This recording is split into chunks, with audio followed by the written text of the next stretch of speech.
الحمد للہ وحدہ والصلاة والسلام علی من لا نبی بعدہ اما بعد فاعوذ باللہ من الشیطان الرجیم بسم اللہ الرحمن الرحیم ما اصاب من مصیبت فی الارض ولا فی انفسکم الا فی کتاب من قبل ان نبرأها ان ذلک علی اللہ یسیر۔ زمین میں جو بھی مصیبت پہنچے یا تمہارے نفوس میں محسوس ہو، زمین کی تخلیق سے پہلے ہی ایک کتاب میں ثبت ہے، بلا شبہ یہ اللہ کے لیے آسان ہے۔ آج ہماری سورہ الحدید کی آیت مبارکہ نمبر 22 تک کی تلاوت و ترجمہ کا شرف نصیب ہوا۔ سامعین، آج کی آیت مبارکہ میں اللہ تعالیٰ نے لوح محفوظ کے حوالہ سے ارشاد فرمایا ہے اور انسان کو اس کا ایمان اور یقین کامل رکھنے کے لیے یہ آیت مبارکہ ایک بڑا خوبصورت سبق ہے۔ کائنات میں، دنیا میں رہتے ہوئے انسان کو مصائب و آلام، مصیبتیں، تکالیف، بیماریاں، مسائل یہ درپیش آتے رہتے ہیں۔ اب بعض دفعہ ایسا ہے کہ انسان اس مصیبت کو دیکھ کے پریشان ہوتا ہے، اور بعض دفعہ ناشکری کے الفاظ بھی انسان کی زبان سے ادا ہو جاتے ہیں، بعض دفعہ وہ اپنے رب سے گلہ بھی کر لیتا ہے۔ لیکن رب ذوالجلال کیا فرماتا ہے؟ ما اصاب من مصیبت فی الارض وَلَا فِي أَنفُسِكُمْ إِلَّا فِي كِتَابٍ مِّن قَبْلِ۔ فرمایا تمہیں دنیا میں رہتے ہوئے جو بھی مصیبت پہنچتی ہے یا تمہارے نفوس میں، تمہاری جانوں میں تمہیں وہ محسوس ہوتی ہے، تو اللہ تعالیٰ نے زمین کو پیدا کرنے سے بھی پہلے اس کو لوح محفوظ میں لکھ دیا۔ اسے کہا جاتا ہے تقدیر مبرم۔ اس تقدیر کا نام کیا ہے؟ تقدیر مبرم۔ ایسی تقدیر جس کو اللہ تعالیٰ نے روز ازل میں لکھ دیا ہے اور یہ لوح محفوظ پر تحریر شدہ ہے۔ اب اس سے ملائکہ جب دیکھتے ہیں، ظاہر ہے ملائکہ کے سامنے ہوتی ہے لوح محفوظ۔ ابھی میں پڑھ رہا تھا ایک بات کہ جب ملائکہ دیکھتے ہیں لوح محفوظ پر کہ ایک شخص کی تقدیر کے بارے میں، اللہ تعالیٰ کا علم دیکھیے، اللہ تعالیٰ کی ذات کا علم اور علم الہی اور اس کی نگاہ کرم کہ ابھی کائنات پہ کوئی آیا بھی نہیں ہے، ابھی زمین کی تخلیق ہوئی بھی نہیں ہے، تو اللہ تعالیٰ نے از اول تا آخر اللہ تعالیٰ نے سب کی تقدیروں کو لوح محفوظ پہ لکھ دیا۔ اللہ کی ذات، سبحان اللہ، سبحان اللہ، کیا عظیم ذات ہے جس کی طاقت کا ہمیں اندازہ ہی نہیں ہے۔ لفظوں سے ہم سارے کہتے ہیں، لیکن عمل اس کی گواہی ہوتی ہے۔ اصل میں عمل اصل چیز ہوتی ہے۔ آپ کسی سے کہیں جی میں آپ کا بڑا دوست ہوں، مجھے آپ سے بڑی محبت ہے، لیکن مصیبت پڑے اور آپ نہ آئیں تو کیا لفظوں کا اعتبار ہوتا ہے؟ لفظوں کا اعتبار تو نہیں ہوتا۔ کہتا تیرے لفظ ہے، اور بلکہ اسے کہ کیا کیا لفظ بولے جاتے ہیں وہ آپ بہتر جانتے ہیں، وہ لفظ مناسب نہیں ہے یہاں۔ تو اسی طرح اللہ کی محبت، اللہ کا علم، اللہ کی طاقت، اللہ کی قوت، اس کا صرف زبان سے اقرار تو کافی نہیں ہوگا، عمل سے بھی ہم ثابت کریں۔ علامہ اقبال رحمۃ اللہ علیہ تعالیٰ نے فرمایا تھا نا جی، عمل سے زندگی بنتی ہے، جنت بھی جہنم بھی، یہ خاکی اپنی فطرت میں نہ دوری ہے نہ داری۔ عمل اصل چیز۔ تو اب جب ملائکہ نے دیکھا کہ لوح محفوظ پہ لکھا ہے کہ یہ فلاں شخص کافر ہے، یہ فلاں شخص بدکار ہے، یہ دنیا میں آئے گا تو یہ بدکاری کرے گا، یہ برائی کرے گا، یہ اللہ کی نافرمانی کرے گا، تو ملائکہ بڑے حیران ہوتے ہیں اس کے وقت کہ جب اللہ تعالیٰ نے یہ سب کچھ پہلے لکھا ہے، لیکن اللہ اس کو پھر بھی پیدا فرماتا ہے۔ اللہ اس کو پھر بھی اپنی زمین میں رزق دیتا ہے، اللہ پھر بھی اسے مقام دیتا ہے، اللہ پھر بھی اسے سواری دیتا ہے، اللہ تعالیٰ پھر بھی اسے اپنی نعمتیں دے رہا ہے۔ سورج کی روشنی بھی وہ لیتا ہے، چاند کی روشنی بھی لیتا ہے، زمین پہ رہتے ہوئے ہوا بھی اللہ کی کھاتا ہے، سانس بھی اس میں لیتا ہے، رزق بھی لیتا ہے، کھاتا ہے۔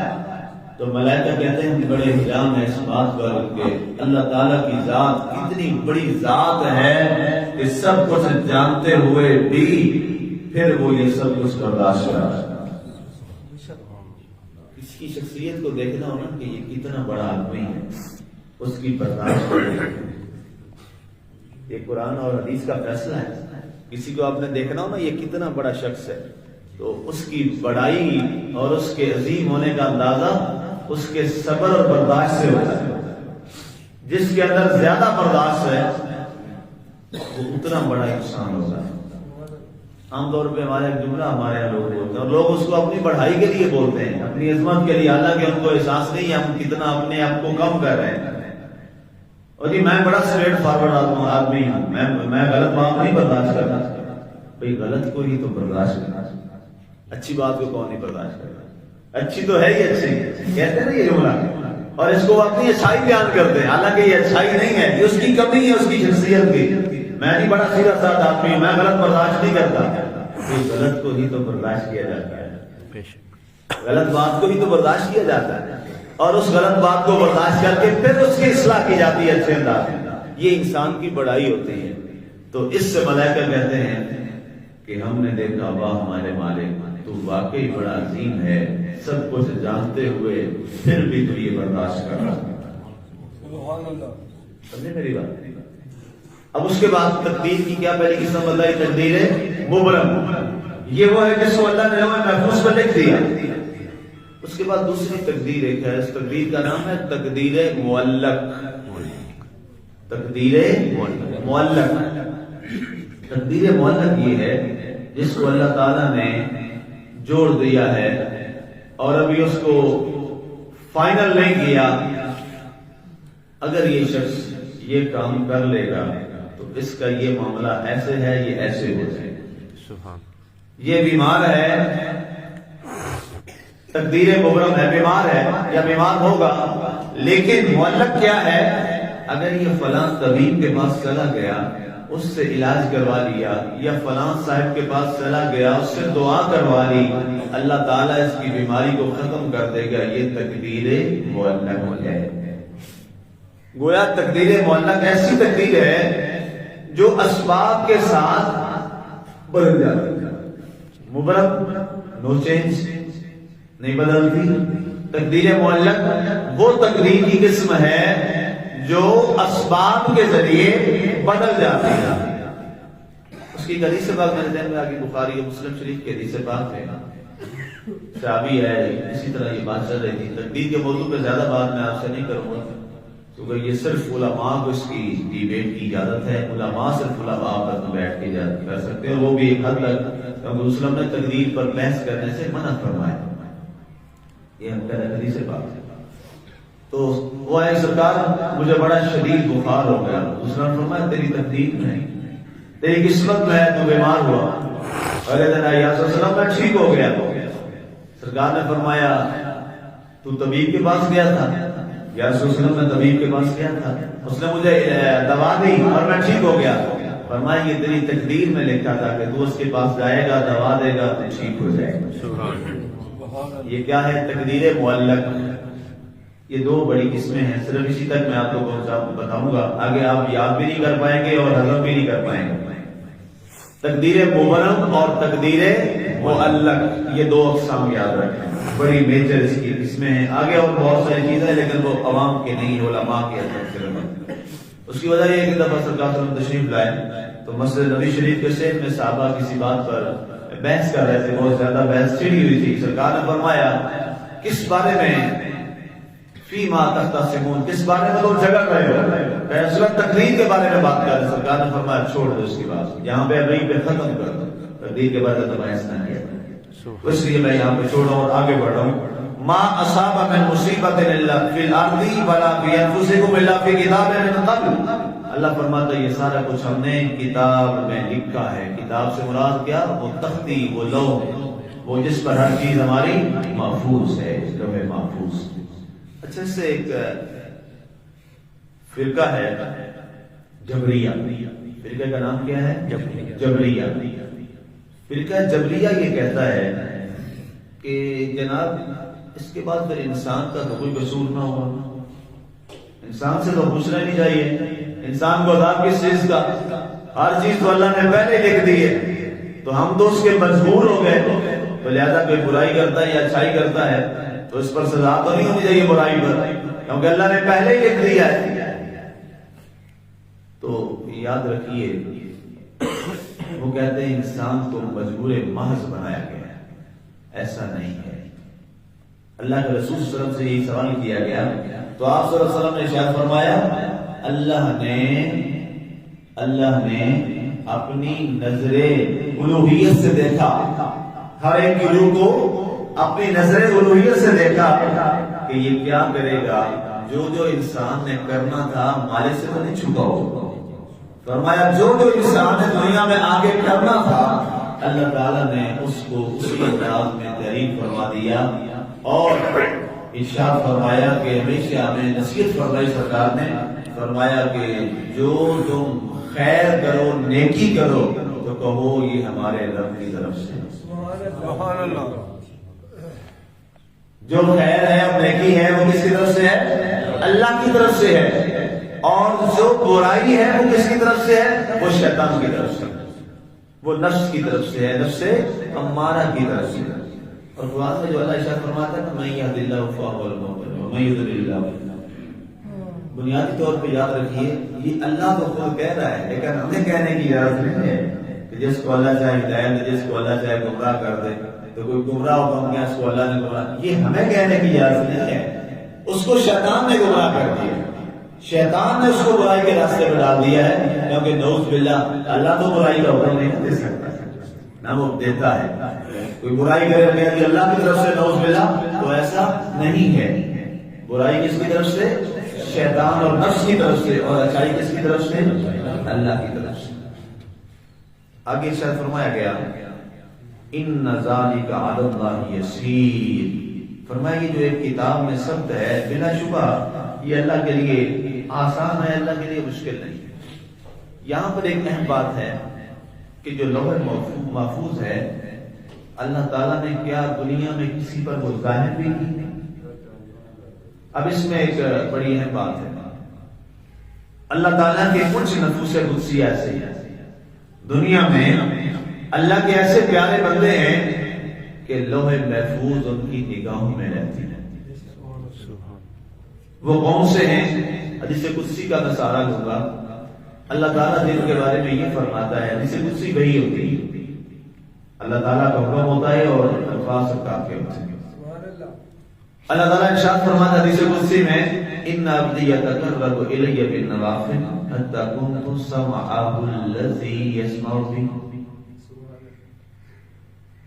ویدہ التي یبطش بها ولسانه الذي يكلم بها وفي روایت ينطق بها ورجله التي يمشي بها ولئن سألني لأعطينه. درمیان میں الفاظ کے حدیث کے مختلف ایک حدیث میں یہ بھی ہے کہ وكنت بصره الذي يبصر، یہ حدیث کے الفاظ میں فرمایا کہ جب میرا بندہ میرے قرب میں آ جاتا ہے، اور قرب کس کا ہے؟ قرب الہی. اور قرب کیا ہوتا ہے کہ جب اتنا وہ قریب آ جائے کہ فاصلے درمیان سے ختم ہو جائیں، سمٹ جائیں، تو اسے قرب کہا جاتا ہے، قرب الہی. اور اس کے بعد پھر معرفت، پہچان اتنی ہو جاتی ہے کہ حقیقت کے دروازے اس پر کھل جاتے ہیں. اللہ فرماتا جب میرا بندہ میرے اتنے قرب میں آ جاتا ہے تو فرمایا میں اس کے ہاتھ بن جاتا ہوں جس سے وہ چھوتا ہے، میں اس کی نگاہیں بن جاتا ہوں جس سے وہ دیکھتا ہے، میں اس کی زبان بن جاتا ہوں جس سے وہ بولتا ہے، اور میں اس کے کان بن جاتا ہوں جس سے وہ سنتا ہے، میں اس کے پاؤں بن جاتا ہوں جس سے وہ چلتا ہے، اور اگر وہ مجھ سے سوال کرتا ہے تو میں اس کو ضرور بھی ضرور عطا فرماتا ہوں۔ یہ حدیث قدسی ہے۔ ظاہر اس میں تو صداقت میں کوئی کمی اب نہیں رہ گئی۔ اس کا پتہ چلا کہ دنیا میں ایسے اللہ کے بندے ہیں جو اللہ کے قرب میں اتنے مقام میں چلے جاتے ہیں، تو بتائیے جس کی نگاہوں میں رب کی نظر اور رب کی توفیق آ جائے تو پھر وہ لوح محفوظ گیا وہ تو عرش تک دیکھتا ہے۔ اور ایسے کئی واقعات ہیں اللہ کے پیارے دوستوں کے۔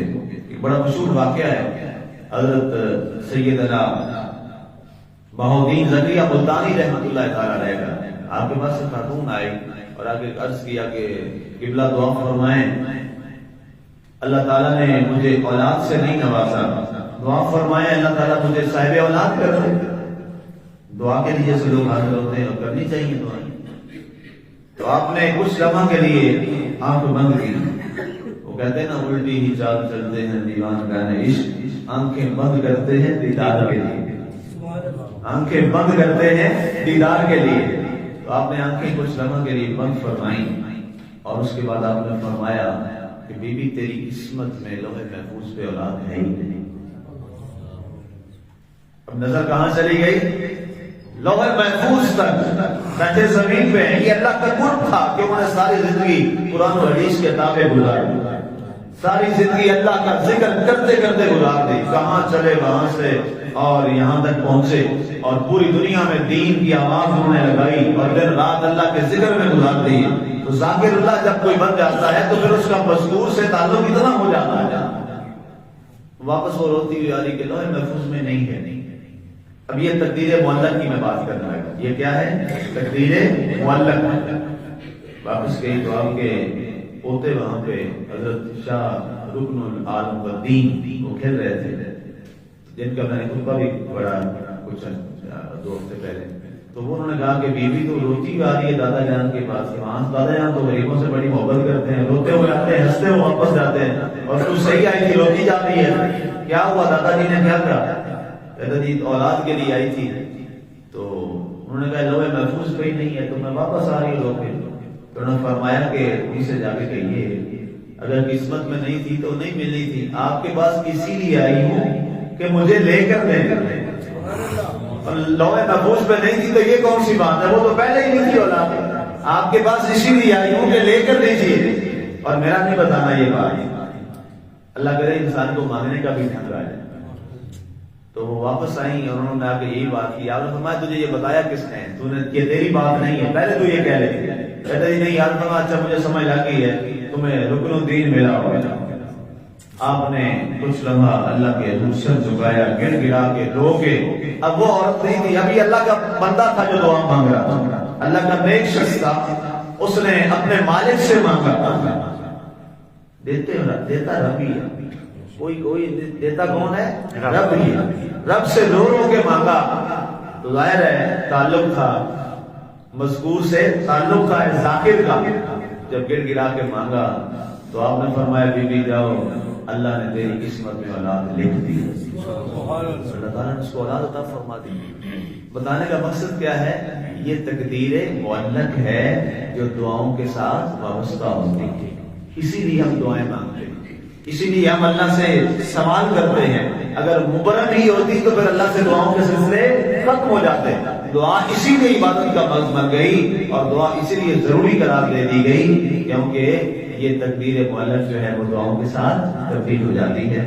اللہ تعالیٰ ہمیں عمل کی توفیق عطا فرمائے، آمین۔